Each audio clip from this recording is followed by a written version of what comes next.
Tama dan Devano mengikuti pria paruh baya itu ke ruang utama. Ada meja altar panjang dan ramping di tengah ruangan yang menempel di dinding, pasti benda yang sangat tua. Di atas altar terdapat pembakar dupa dan sejumlah tablet, dan nama orang yang tertulis di atasnya semuanya bermarga Brajamaya. Dan di dinding di atas altar, tergantung 3 potret gaya Indonesia. Potret di tengah adalah seorang pria paruh baya yang mengenakan pakaian berwarna biru. Meskipun pria itu kurus, dia bersemangat. Dia berdiri di atas batu di atas gunung dengan tangan di belakang punggung. Janggutnya yang panjang dan ujung pakaiannya mengikutinya. Angin bertiup. Lelaki tua itu memandang ke langit.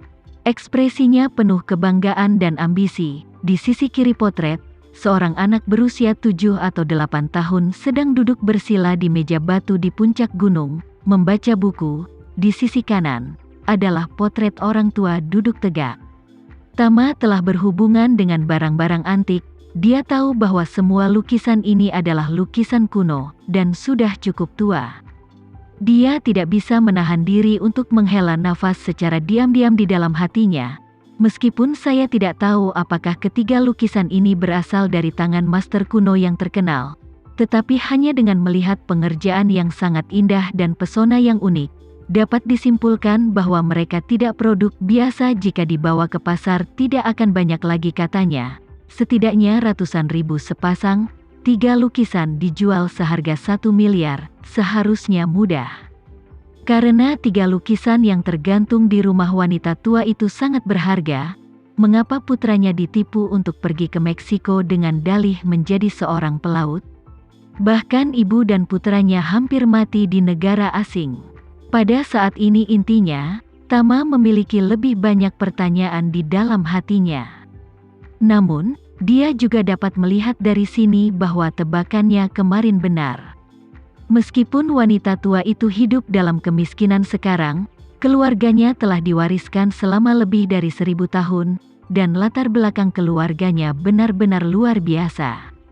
Pada saat ini, pria paruh baya itu memandangi kedua pemuda berpakaian bagus ini, agak gugup dan kaku. Dia menunjuk ke meja kayu rendah dan bangku kayu di tengah ruang utama, dan berkata dengan sedikit malu, "Silahkan duduk. Maafkan saya, kondisi di rumah buruk, saya telah berbuat salah pada kalian berdua, saya akan pergi dan menuangkan air untuk kalian berdua." Tama kembali sadar, tersenyum dan berkata, "Terima kasih, jangan terlalu sopan, dan juga tidak perlu repot-repot." Sambil berbicara, Nek Kinasih mencuci tangannya. Terlepas dari tetesan air di tangannya, dia berlari dengan cepat, dan berkata dengan panik, "Silakan duduk dengan cepat. Keluarga kami miskin dan kami tidak memiliki furnitur yang layak. Bahkan saya tidak memiliki kursi yang bagus untuk diduduki. Saya benar-benar merasa buruk." Tama berkata dengan hormat, "Nek, silakan turun dulu dan duduk." Nek Kinasih ragu-ragu sejenak, lalu tersenyum dan duduk di depan Tama. Dia memandang Tama dengan ramah, dan bertanya dengan rasa ingin tahu, "Anak muda, kau mengatakan bahwa orang tuamu mengenal suamiku. Aku tidak tahu siapa nama orang tuamu." Tama tidak tahu bagaimana menjawab untuk sementara waktu. Padahal, idenya sebelumnya sangat sederhana. Setelah menemukan wanita tua itu, dia memberinya pil peremajaan dengan tangannya sendiri dengan dalih bahwa dia adalah putra almarhum suaminya, dan kemudian memberitahunya bahwa dia telah membeli rumah dan fasad untuk dia dan putranya.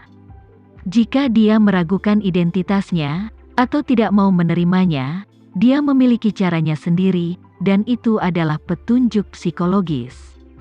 Pada saat itu, biarkan mereka melanjutkan dengan sugesti psikologis.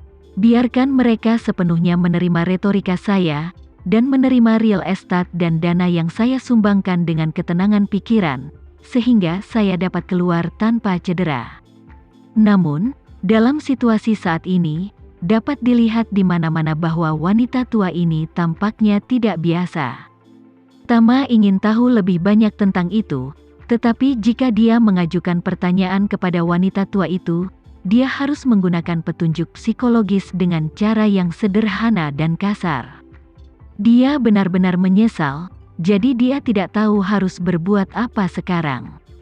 Wanita tua itu juga sepertinya melihat rasa malu dan keterikatan Tama, jadi dia berkata kepada putranya, "Abi, sebelum hari gelap, ambil panah-panahmu dan pergi keluar untuk berburu burung dan kembali.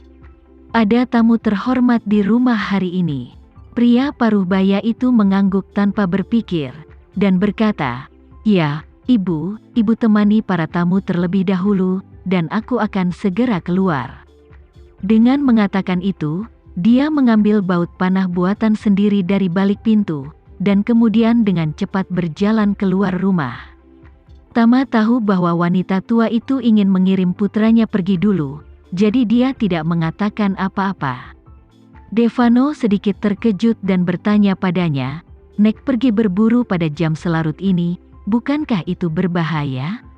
Wanita tua itu menggelengkan kepalanya dan berkata, "Aku masih muda dan mampu berburu, dan kami tidak memiliki banyak anak muda di sini." Orang tua itu tidak dapat membunuh mangsanya, jadi ada burung pegar dan babi hutan di mana-mana. Dia sangat akrab dengan tempat ini, jadi tidak akan ada bahaya. Lalu, wanita tua itu menghela nafas, dan berkata dengan sedih, "Hanya anakku yang ditipu oleh seseorang beberapa waktu yang lalu. Ketika dia pergi ke Meksiko, ginjal dan setengah hatinya dipotong. Untungnya, tubuhnya pulih dengan sangat baik, dia tidak menderita gejala sisa penumpahan, dan dia hidup dan sehat sepanjang hari." Tama tidak terkejut ketika mendengar ini. Lagi pula, dia hanya menggunakan energi spiritual untuk menghapus ingatan wanita tua itu dan orang lain tentang dia, tetapi ingatan tentang mereka yang ditipu, dimutilasi, atau menyaksikan orang lain dimutilasi masih ada. Jadi, dia mengikuti kata-kata wanita tua itu, dan berkata dengan heran, "Apakah ada hal yang begitu sensasional, tetapi aku belum pernah membaca buku apapun dalam hidupku, dan aku tidak suka membaca. Aku suka membuat beberapa perangkap busur dan berburu di pegunungan. Aku tidak dapat menemukan pekerjaan yang baik ketika aku keluar, dan aku tidak memiliki pengalaman sosial. Mengatakan ini, aku pergi jauh-jauh ke Meksiko, dan hampir kalah hidupku di sana." Tama menghibur, "Orang-orang mengatakan bahwa jika Anda selamat dari malapetaka, Anda akan diberkati, jadi Anda tidak perlu terlalu sedih." Wanita tua itu mengangguk dan menyeka air matanya dengan lembut, dan kemudian menatap Tama, dan bertanya dengan serius, "Anak muda, maaf jika aku berani bertanya kepadamu, apakah kamu penyelamat ibu dan anak ibu?" Hati Tama dikejutkan oleh kata-kata wanita tua itu. Dia tanpa sadar berpikir bahwa wanita tua itu belum terhapus oleh auranya seperti yang dia duga sebelumnya. Hal semacam ini tidak pernah terjadi dalam kesadaran pribadi Tama. Jadi dia tanpa sadar bertanya-tanya apakah wanita tua ini juga memiliki aura sampai batas tertentu. Jadi, dia ragu-ragu bertanya, "Nek Kinasih, mengapa kamu menanyakan itu?" Melihat Tama tampak waspada, wanita tua itu berkata terus terang, "Anak muda, aku hanya menebak." "Lupakan saja," dia berhenti sebentar, dan melanjutkan, "Ketika aku diselamatkan dari Meksiko oleh para pahlawan itu, aku menemukan bahwa tidak hanya aku dan putra bungsuku, tetapi semua orang di dalam mobil kehilangan ingatan mereka. Semua orang ingat bagaimana mereka diselamatkan. Mereka menipu kami untuk pergi ke sana, dan ingat bagaimana orang-orang itu menyiksa kita, tapi mereka tidak ingat bagaimana kita diselamatkan." Segera aku menyadari masalah lain.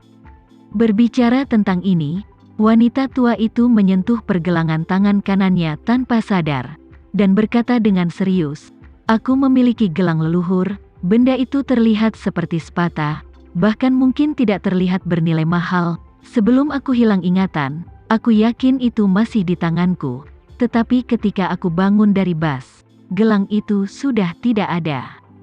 Setelah itu, wanita tua itu buru-buru menjelaskan, "Anak muda, jangan salah tanggapan, Wanita tua ini tidak curiga bahwa seseorang mencuri barang-barangku, tetapi aku curiga itu adalah aku. Selama aku kehilangan ingatan, aku memberikan barang itu kepada orang lain.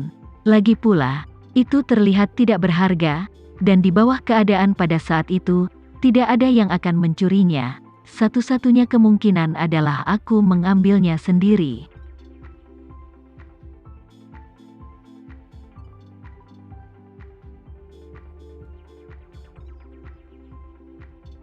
Sekian dulu ya video kali ini, kita lanjutkan lagi videonya di lain waktu. Oh iya, bagaimana menurut kalian? Semoga bisa sedikit menghibur kalian semua. Untuk teman-teman yang baru nonton, jangan lupa subscribe ya, hehehe. Dan kalau teman-teman ada yang ingin gabung langganan, bisa langsung gabung saja untuk dapat fitur yang menarik dan sedikit membantu Mimin. Terima kasih banyak sudah menonton, sampai jumpa lagi, bye.